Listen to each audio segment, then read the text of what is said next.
Selamat datang di kanal Spice, Saint Philip's Indonesian Congregation Eastwood. Nama saya Pendeta Kian Holik. Selamat menikmati khotbah-khotbah Alkitabiah di kanal ini. Sekiranya ada pertanyaan, dapat menghubungi kami di Instagram atau Facebook @spice.syd atau email kami di spice@saintphils.org.au. Kiranya Tuhan memberkati. Minggu lalu kita melihat bagaimana orang Israel diajak untuk mengenal Allah. Apakah mereka sudah sungguh-sungguh mengenal Allah, mengenal Dia? Dan memang penting untuk kita selalu merefleksikan di dalam kehidupan kita. Apapun fase kita di dalam perjalanan kita bersama dengan Kristus, apakah kita sudah sungguh-sungguh mengenal Allah? Apakah saya sebagai pengikut Kristus telah mengenal Allah? Ya, mungkin banyak dari kita yang sudah menjadi pengikut Kristus sudah puluhan tahun atau yang baru sebulan. Tetapi apakah saya sudah mengenal Allah? Apakah saya sebagai seorang yang mempraktekkan hal-hal yang sifatnya keagamaan, datang ke gereja dan lain sebagainya? Apakah saya sudah sungguh-sungguh mengenal Allah? Dan kita akan belajar bagaimana pengenalan akan firman-Nya menjadi sesuatu yang fokus dan menjadi sesuatu yang sangat penting sekali. Jadi minggu lalu kita belajar bagaimana orang Israel termasuk umat Allah, termasuk kita semuanya perlu mengenal Allah lebih dalam lagi. Dan kita akan melihat minggu ini bagaimana bukan hanya kita harus mengenal Allah, tetapi kita harus mengenal diri kita sendiri, siapa kita di hadapan Allah. Tapi sebelumnya mari kita berdoa terlebih dahulu, kita minta pimpinan Tuhan sebelum saya menjelaskan kebenaran firman Tuhan ini. Bapa di dalam surga, kami berdoa ya Tuhan, Engkau membuat kami menjadi apa yang kami perlu dibentuk. Engkau mengubah kami di dalam hal-hal yang kami belum ubah. Dan Engkau berbicara kepada kami Tuhan untuk mengisi kekosongan hati dan hidup kami. Untuk kemuliaan dan untuk kebesaran Kristus. Amin. Pernahkah kita menyembunyikan diri? Next slide. Pernahkah kita menyembunyikan diri? Menyembunyikan sesuatu di dalam kehidupan kita? Mungkin kita menyembunyikan sebuah surprise ya, sering sekali ya. Kalau misalnya kita mau surprise orang lain yang ulang tahun, kita menyembunyikan rencana kita. Atau mungkin orang Asia seringkali menyembunyikan prestasi. Begitu. Padahal ranking 1 di kelasnya, wah saya nggak bagus dan lain sebagainya. Begitu kan ya. Atau saya bodoh dan lain sebagainya. Atau mungkin kita menyembunyikan kesalahan kita. Sesuatu yang memalukan mungkin di dalam kehidupan kita. Kita coba sembunyikan, karena apa? Karena kalau orang lain tahu, muka saya mau ditaruh di mana? Begitu loh istilahnya. Mungkin pertanyaan kita seperti itu. Atau mungkin juga menyembunyikan identitas kita. Siapa kita di hadapan orang lain, tetapi yang terpenting lagi, siapa kita di hadapan Allah. Dan sebagai pengikut Kristus menurut saya, sebagai seorang yang percaya kepada Kristus, kita harus jujur. Kita harus jujur dan kita sebetulnya tidak bisa menyembunyikan diri di hadapan Allah. Mau segimana clevernya pun kita, mau sebagaimana pinternya pun kita, mau kita mulus semua rencana kita tidak bisa menyembunyikan diri kita di hadapan Allah. Karena pada akhirnya ketika kita nanti bertemu dengan Allah, saudara-saudara, kita nggak bisa menyembunyikan apapun dari Allah. Siapa kita ini di hadapan Allah? Dan apa yang Allah inginkan? Bagaimana saya, bukan menurut pandangan orang lain, bukan menurut pandangan istri atau suami saya, bukan menurut pandangan pacar saya atau teman saya, tetapi bagaimana saya menurut pandangan Allah? Pernah nggak kita berpikir seperti itu? Bagaimana kita menurut pandangan Allah? Ini adalah salah satu pertanyaan penting di dalam kehidupan kita.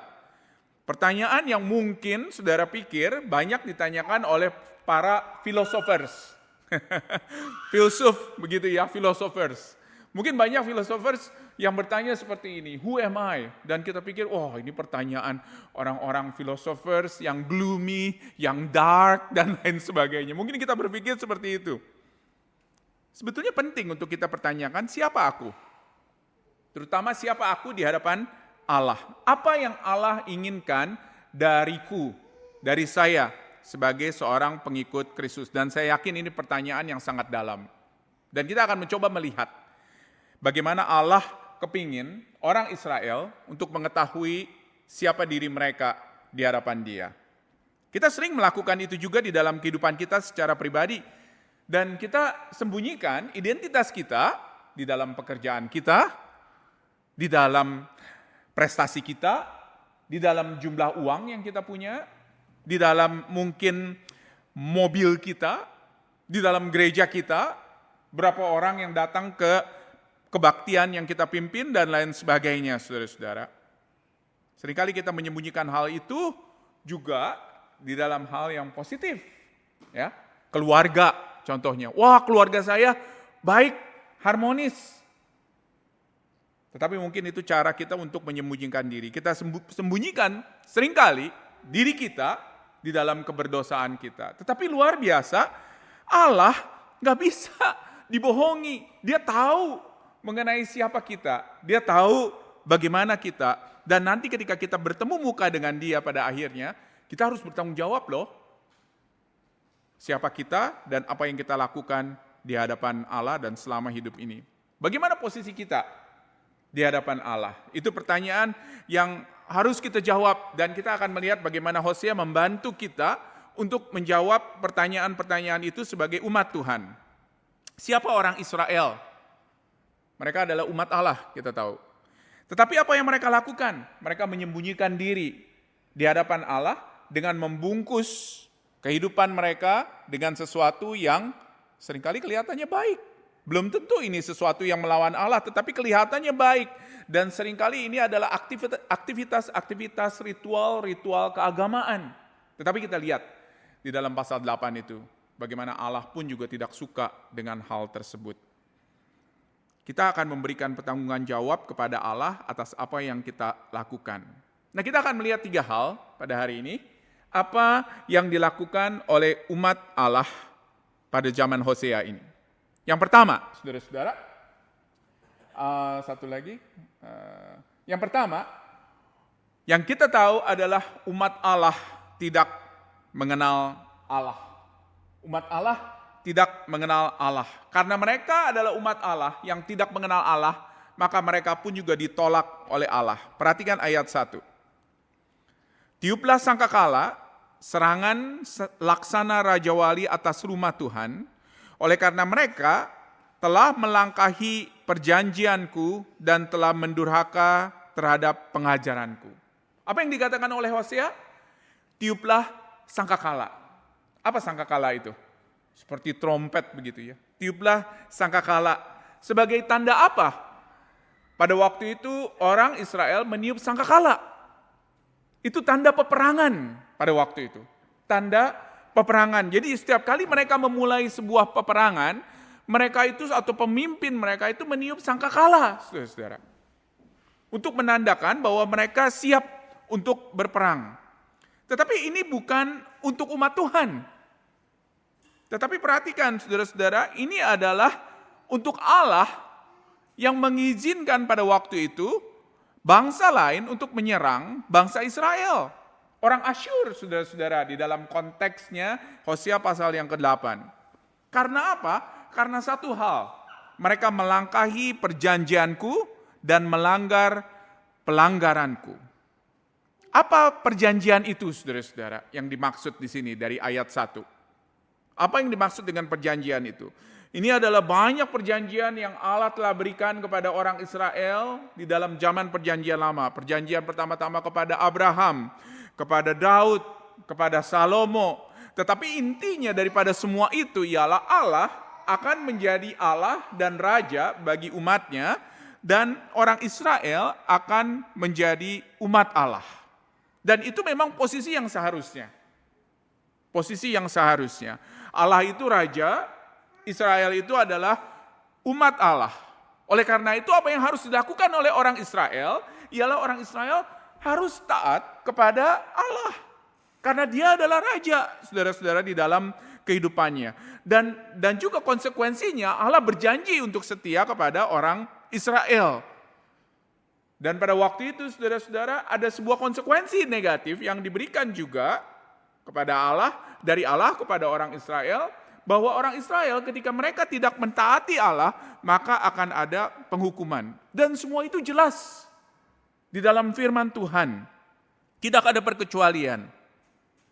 Oleh karena itu ketika mereka tidak taat, ketika dikatakan mereka itu mendurhaka atau mereka tidak peduli, ketika mereka melangkahi dikatakan firman dan perjanjian, maka akan ada sebuah konsekuensi. Konsekuensi yang fatal. Ada hukuman. Dan ini adalah sesuatu yang tragis menurut saya, saudara-saudara. Karena apa? Karena mereka boleh dikatakan diizinkan oleh Allah agar bangsa lain itu menyerang mereka. Allah mengizinkan hukuman ini terjadi atas umatnya. Menurut saya ini adalah sesuatu yang tragis.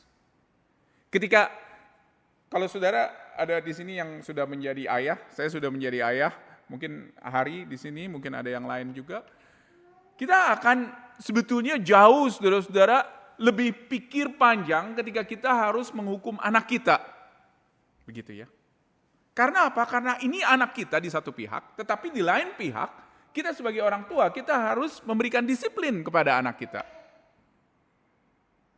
Saudara lihat nggak ini dilemanya dari Allah di sini, saudara-saudara. Dan ayat 2, kepadaku mereka berseru-seru, ya Allahku, kami Israel mengenal Engkau. Ini yang sangat ironis sekali, saudara-saudara. Ketika mereka dihukum pada waktu itu, mereka katakan, Allah, kami Israel ini mengenal Engkau. Mereka berseru bahwa mereka mengenal Allah. Kami udah beribadah loh Allah. Kami udah melakukan aktivitas-aktivitas ritual keagamaan ini. Dan mungkin mereka juga berkata kami sudah memberikan persembahan. Kami sudah melayani. Kami sudah melakukan ritual agama lain. Tetapi ternyata itu semua tidak masuk di dalam konversinya Allah. Karena buat Allah bukan di situ letaknya. Bagaimana ketaatan orang Israel. Itu adalah bentuk luar daripada ketaatan. Tapi ketika mereka melakukan semuanya itu di dalam atas dasar ketidaktaatan, maka Allah tahu. Mereka boleh menyembunyikan diri di dalam ritual keagamaan tersebut. Tetapi di hadapan Allah, Allah tahu hati mereka. Yesus pernah memprediksikan sebetulnya di Matius 7 ayat 22. Saya yakin ada di layar. Saya bacakan. Pada hari terakhir, banyak orang akan berseru kepadaku, Tuhan, Tuhan, bukankah kami bernubuat demi namamu, dan mengusir setan demi namamu, dan mengadakan banyak mujizat demi namamu juga. Pada waktu itulah aku akan berterus terang kepada mereka dan berkata, aku tidak pernah mengenal kamu. Enyahlah daripadaku, kamu sekalian pembuat kejahatan. Tragis nggak saudara-saudara? Tragis ini. Tetapi itu yang akan terjadi. Kita boleh mengklaim diri kita sebagai umat Tuhan, kita boleh mengklaim diri kita pergi ke gereja setiap minggu, tetapi ketika hati kita tidak taat kepada Tuhan, ini yang akan terjadi. Jangan sampai nanti kita kedapatan ini seperti ini juga pada hari di mana kita akan bertemu dengan Tuhan Yesus. Dan kita katakan, Tuhan sorry, ini ada kartu anggotanya loh Tuhan dari St. Phil's. Ini ada kartu baptisannya Tuhan, sertifikat baptisannya dari St. Phil's. Gak laku saudara-saudara, gak laku. Karena apa? Karena pada akhirnya Yesus akan katakan mungkin aku tidak kenal dengan engkau. Apa yang orang Israel harus lakukan kalau begitu? Perhatikan ayat 4. Apa yang mereka lakukan? Perhatikan ayat 4. Mereka telah mengangkat raja tapi tanpa persetujuanku. Mereka mengangkat pemuka, tetapi dengan tidak setauku. Dari emas dan peraknya mereka membuat berhala bagi dirinya sendiri, sehingga mereka dilenyapkan. Mereka melakukan kebodohan dengan mengangkat raja, saudara-saudara, tanpa seizin Allah. Biasanya saudara-saudara di dalam perjanjian lama jelas sekali, kalau misalnya raja itu harus seizin daripada Allah. Tetapi mereka mengangkat raja, dikatakan di sini, tanpa persetujuan Allah. Jadi dengan kata lain mereka melangkahi Allah. Mereka melangkahi peraturan yang Allah sudah berikan kepada mereka. Dan Allah, saudara-saudara, biasanya menyetujui dan dengan memberkati raja tersebut. Dan kemuliaan Allah biasanya turun atas raja tersebut. Tetapi mereka mengangkat raja yang dapat melindungi mereka. Mereka pikir dapat melindungi mereka dari serangan musuh. Tetapi sebetulnya pada akhirnya raja itu menjadi raja yang sekongkol dengan orang Asyur, musuh Israel. Allah menolak umatnya. Tragis ya. Jadi ini seperti orang tua menolak anaknya. Ini seperti gereja mungkin menolak atau mengusir salah satu anggotanya. Tragis nggak saudara-saudara? Tragis. Tetapi ini semua terjadi karena ada pelanggaran yang terjadi. Dan ini adalah pelanggaran yang fatal, saudara-saudara. Allah menghukum dan menghancurkan semua Baal mereka. Di ayat 5 sampai ayatnya yang ke-6, saudara bisa lihat. Baal yang mereka pikir dapat melindungi mereka dari musuh.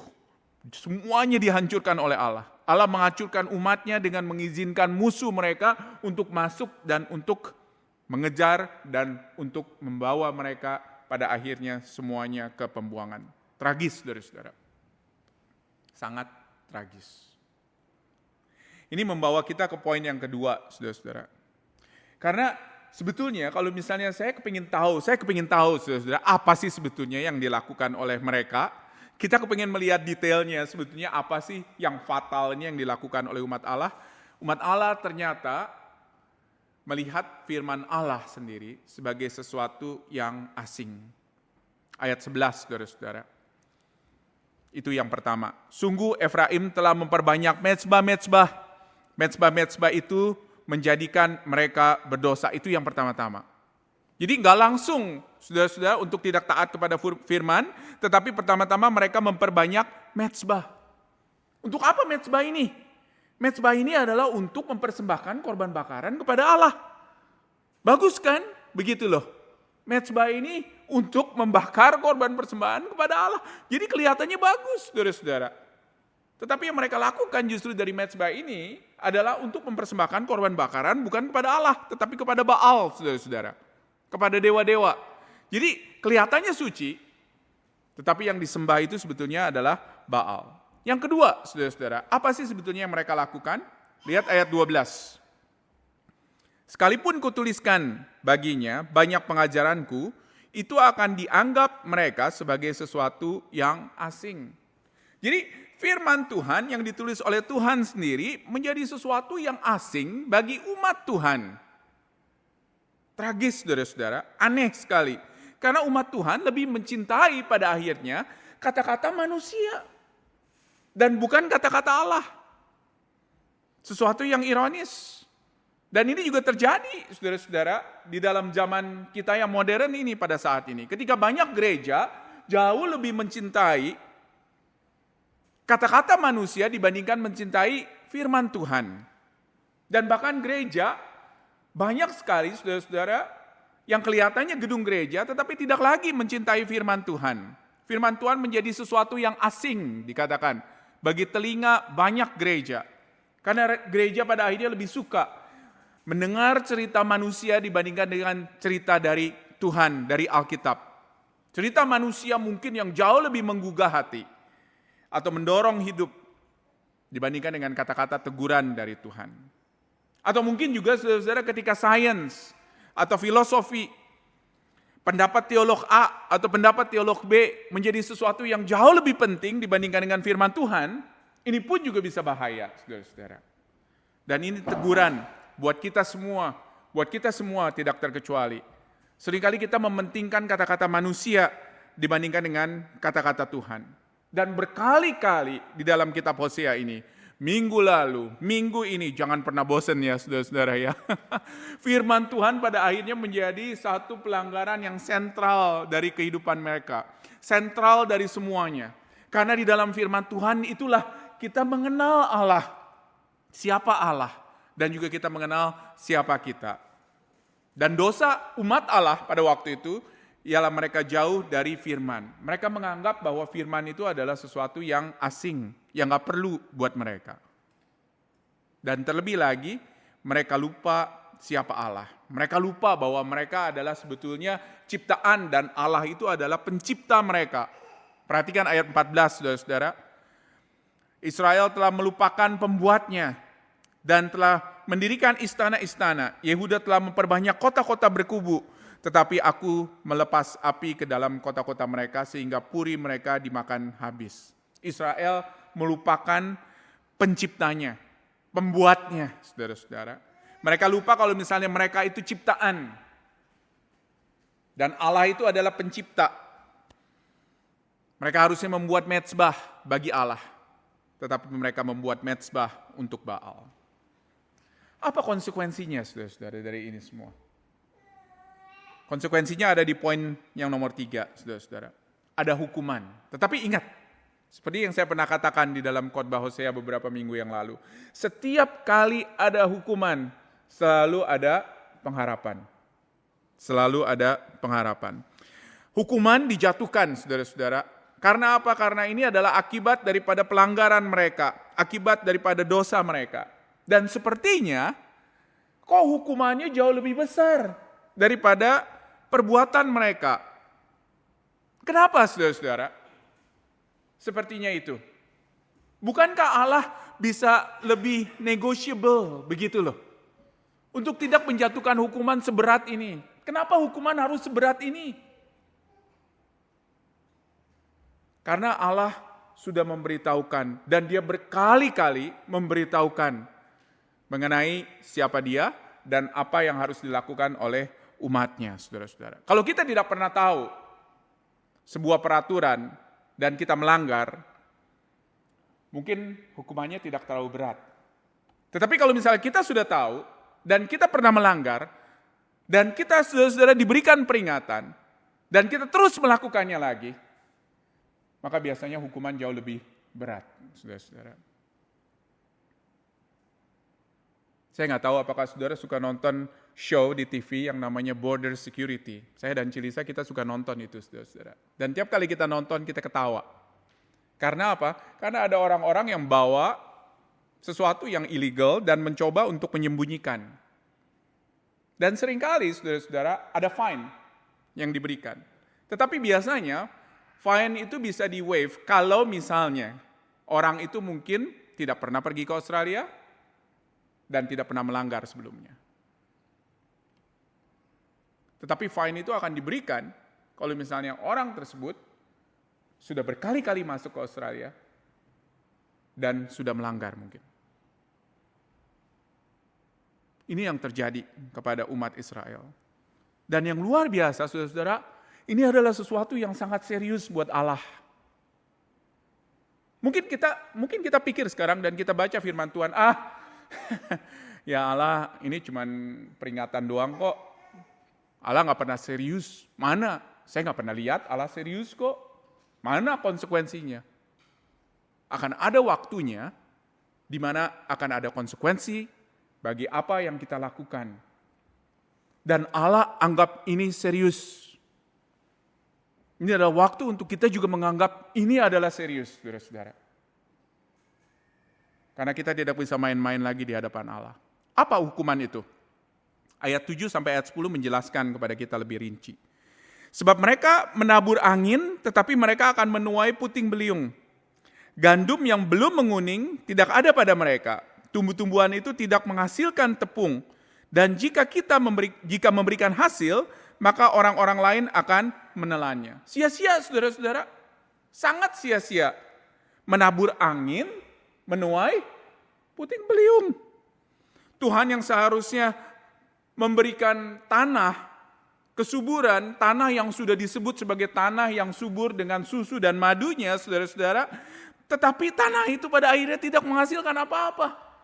Gak ada gandum, tumbuh-tumbuhan tidak menghasilkan, dan kalaupun ada hasil sedikit pun yang menikmati bukan mereka, orang lain, saudara-saudara, yang menikmati. Ayat 8, Israel sudah ditelan. Sekarang mereka itu ada di antara bangsa-bangsa seperti barang yang tidak disukai orang. Israel pada akhirnya dibuang. Tidak ada bedanya dengan bangsa lain. Statusnya tidak khusus lagi, saudara-saudara, sebagai umat Allah. Namanya saja umat Allah. Tetapi Allah tidak hadir di tengah-tengah mereka. Tidak melindungi mereka. Mereka pada akhirnya dibuang ke Asyur di ayat 9. Kita baca. Sama seperti bangsa-bangsa lain. Jajahan, saudara-saudara. Dan bangsa yang harus tunduk kepada penguasa manusia. Kenapa? Kenapa ini terjadi? Karena mereka mencoba bersembunyi di balik kekuatan manusia. Di balik mezbah-mezbah yang mereka bangun, dikatakan di balik istana-istana, di balik raja-raja yang mereka pikir dapat melindungi mereka, mereka semuanya bersembunyi. Dan kita juga sering bersembunyi di hadapan Allah. Kita bersembunyi di dalam prestasi kita, uang kita, jalan-jalan ke luar negeri, jumlah jemaat, bangunan yang besar, mungkin bangunan gereja yang besar. Dan mereka pikir itu semuanya dapat menyelamatkan mereka. Bisakah? No. Tidak ada yang dapat menyelamatkan mereka kecuali Allah. Dan kita melihat bagaimana orang Israel tidak pernah belajar di sini. Dan ini adalah suatu pelajaran yang penting menurut saya. Dan kalau misalnya kita lihat peristiwa di salib, ketika Yesus Kristus disalib 2000 tahun yang lalu, ketika banyak orang meminta pada waktu itu untuk membebaskan Barabas. Ingat nggak saudara-saudara ceritanya? Ya. Siapa Barabas itu? Ada yang tahu? Siapa Barabas itu? Pemberontak, lebih tepatnya. Pemberontak. Pemberontak terhadap siapa, saudara-saudara? Terhadap penguasa pada waktu itu, Romawi. Dan mereka minta membebaskan Barabas dan minta Yesus disalibkan. Karena mereka pikir bahwa Barabas yang akan memberikan perlindungan kepada mereka. Tetapi apakah Barabas bisa memberikan perlindungan bagi mereka? Mereka memilih pemimpin politik dibandingkan dengan penyelamat dunia. Tetapi ada sedikit pengharapan seperti yang tadi saya katakan ya, di ayat 10. Sekalipun mereka membagi-bagi hadiah itu di antara bangsa-bangsa, sekarang ini aku akan mengumpulkan mereka dan sebentar lagi mereka akan berhenti mengurapi raja dan para pemuka. Allah akan bertindak. Allah akan mengumpulkan mereka, dikatakan di sini. Mereka akan berhenti melayani raja-raja manusia lainnya, para pemuka lainnya, tetapi mereka akan hanya melayani Allah. Dan itu terjadi, saudara-saudara, di tengah-tengah kesulitan, di tengah-tengah hukuman, Allah ada, Dia bertindak. Dan kita juga melihat bagaimana itu juga terjadi di dalam kehidupan kita, saudara-saudara. Allah itu adalah Allah yang gak pernah meninggalkan kita. Dia tidak pernah meninggalkan kita, saudara-saudara. Tetapi sekarang masalahnya, apakah kita mau datang kepada Dia dan mengakui dosa-dosa kita di hadapan Dia? Dan kita perlu diingatkan, selalu perlu diingatkan. Manusia itu perlu diingatkan, saudara-saudara. Dan kita diingatkan setiap bulan satu kali pengorbanan Yesus Kristus di atas kayu salib. Bagaimana Dia gak pernah meninggalkan kita, Dia mengasihi kita.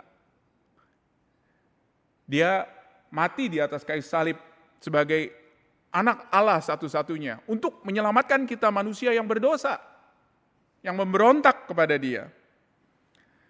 Respon yang paling appropriate bagi kita adalah untuk kita datang kepada Yesus, mengakui dosa-dosa kita, dan jangan menyembunyikan diri kita lagi di hadapan Dia, dan minta kepada Allah untuk mengampuni dosa-dosa kita, dan untuk melayakan kita, dan untuk membuat kita kembali menjadi umat-Nya. Mari kita berdoa, saudara-saudara.